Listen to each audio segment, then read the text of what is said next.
పరమాచార్య మహిమలు. ఈ నిమ్మకాయలు తీసుకో.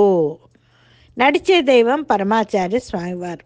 దర్శనం కోసం ఒక ముసలావిడ వరుసలో నిలబడి ఉంది. దర్శనం కోసం ఒక ముసలావిడ వరుసలో నిలబడి ఉంది.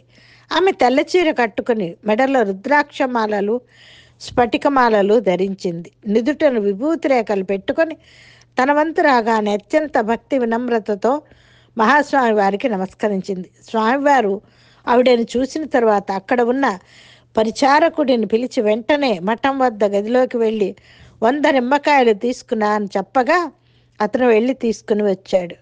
వీటిని ఆ ముసలావిడికి ఇవ్వు అని ఆదేశించారు స్వామివారు. ఆమెకు అంతా అయోమయంగా ఉంది. మామూలుగా స్వామివారు ప్రసాదం ఇవ్వదలుచుకుంటే 1 లేదా 2 నిమ్మకాయలు ఇస్తారు. ఇలా 100 నిమ్మకాయలను ఇవ్వరు. ఆమె స్వామివారి వైపు ప్రశ్నార్థకంగా చూస్తోంది. క్షుద్ర శక్తులను ప్రవేశపెట్టడానికని బజారులో నిమ్మకాయలు కొనడానికి చాలా ఖర్చు పెడుతున్నావు. అలా ఆభిచారిక ప్రయోగాలు చేసి ఎంతోమంది అమాయకులని కష్టాలకు గురి చేసి డబ్బు సంపాదిస్తున్నావు. అందుకే ఈ నిమ్మకాయలను తీసుకో, అవి నీ పిశాచ పనులకు పనికి వస్తాయి అని కొంచెం దృఢమైన స్వరంతో అన్నారు స్వామి. ఆ ముసలాడు చాలా కరవడపడుతోంది.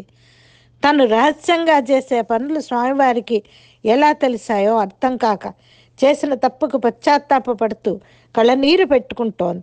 స్వామివారి పాదాలపై పడి క్షమించమని ప్రార్థించింది.